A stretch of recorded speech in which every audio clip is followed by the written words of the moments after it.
Good afternoon, and thank you for joining us. We're proud to present our next presentation with Dylan Loxton and Paul Reed from AWS. Please give them a warm welcome.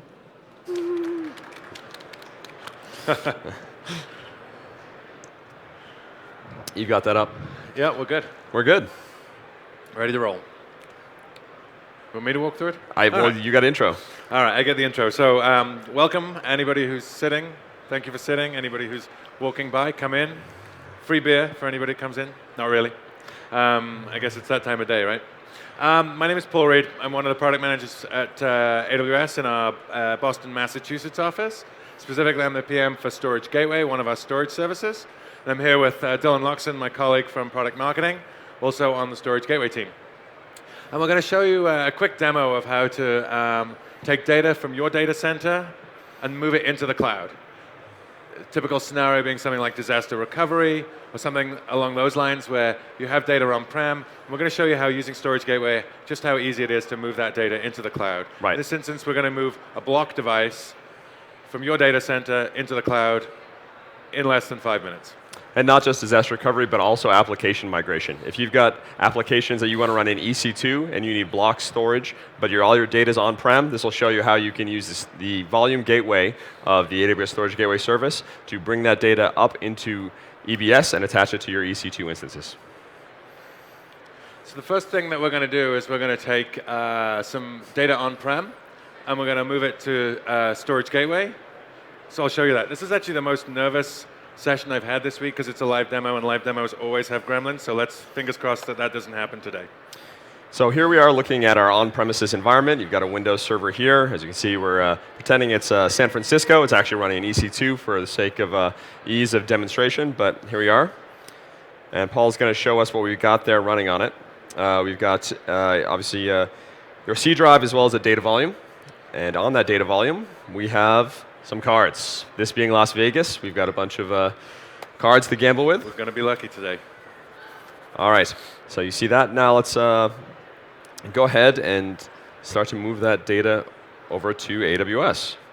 So what Paul's going to now is the console for AWS, and he's going to find the Storage Gateway service. And we've, just like any good cooking show demo, we've already pre-warmed the oven and have a Storage Gateway already ready to go here. And on that Storage Gateway, we want to create a volume. And this volume is going to be a cached volume, which means that you're going to have a local cache of the data, but the data is going to be stored durably in S3 inside of the Storage Gateway service. So he's giving it 10 gig, as well as a target name. Very original, Paul. Target. OK, and so here you could add CHAP authentication if you wanted to, but for the sake of speed, we're going to skip that step. Don't tell security. Yes, don't tell security. OK, so there you go. We've got a volume set up there through the Storage Gateway service. It's now available.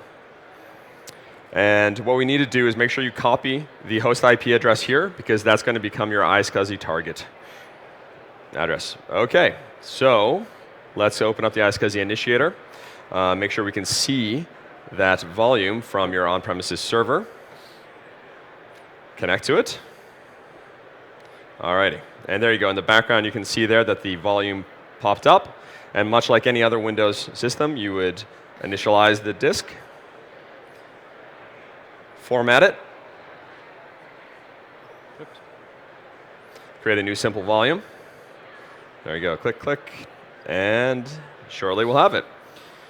So we've got a new data volume that is actually will actually have the data stored inside the Storage Gateway service with a local cache. So here's a good visual for anybody that would wants to see this. So that's the cached volume that I just created. And as Dylan mentioned, all the data really resides in the cloud, and the gateway is just surfacing that as an iSCSI LUN with a cached copy of just the hot data, so just the most recently accessed data. So go back here. So here we go. Now Paul's going to give us a winning hand, because in Las Vegas, you need a little luck. So we're going to basically give you a good lucky winning hand. Let's go with a 4 of a kind, perhaps. 4 of a kind? 4 of a kind, 4 aces. So that you can have luck when you go out to the tables later this evening, or when you go home, and give this a spin. It's quite easy. You can stand up a Storage Gateway in 10, 15 minutes going through, and then do exactly what we're doing here, creating some volumes. So Paul has given us a hand. I haven't looked at it. It's going to be a surprise. You're missing a card there, Paul. Paul doesn't spend much time on the blackjack tables. Something, but not this week. Not this week. Okay. So now we've got that data moving into AWS. The gateway is going to asynchronously upload that for you. That data is safe in AWS. Right. What are we going to do next? What's the next thing to get it back? Do our DR failover or do our migration? Exactly. So let's switch off. And so we need to actually, now that we've got that data written, so what's happening is in the background, are you going to switch back?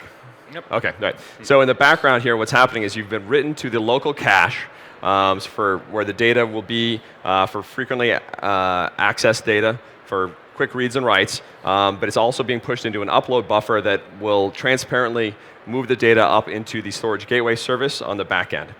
Okay, so, but what we really want to do here is not just write local, but move that data into Amazon Web Services. So let's go ahead and create a snapshot of that data that we can then attach to our EC2 instance. So here we are in the console for the storage gateway service, and you can set up a schedule or create a snapshot on demand. So Paul is going to create a snapshot. Give it a fun name. There we go. Okay, so we've created a snapshot here, or it's initiated anyway. And so what this is actually doing is capturing all of the blocks in the volume at the moment that you click snapshot.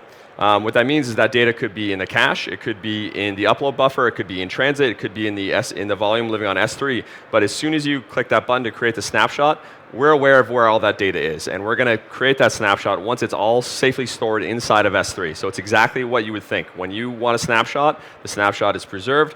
And once the data lands in S3, we create it for you. So there we go.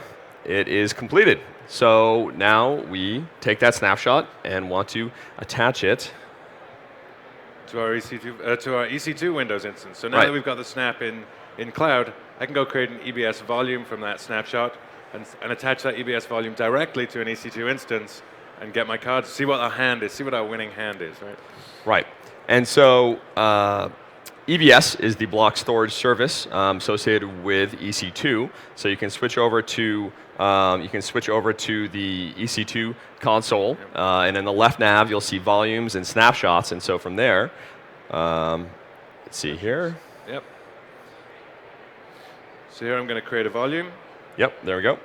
Create the volume, and you need to create it in the right availability zone as the instance to which you're attaching it.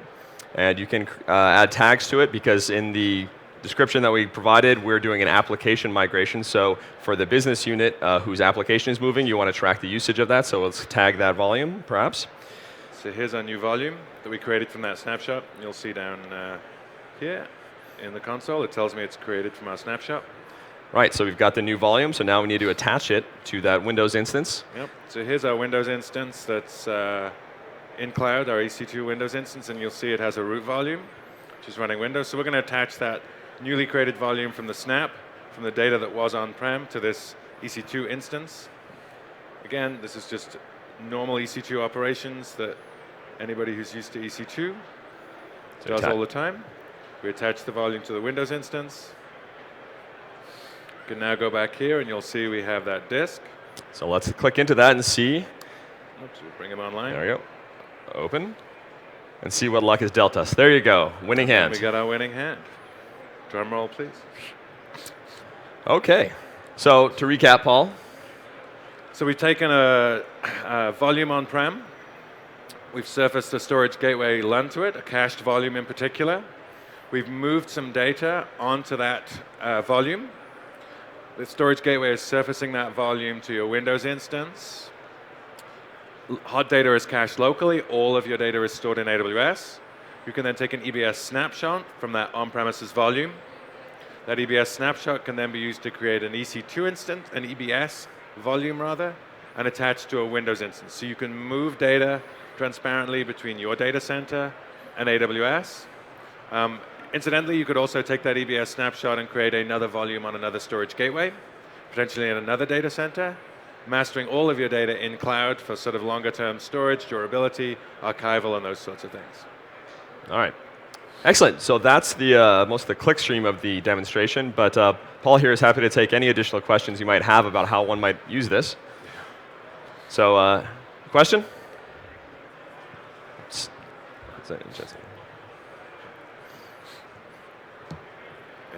Hey, is it possible to connect the storage to Linux machines also on the private cloud?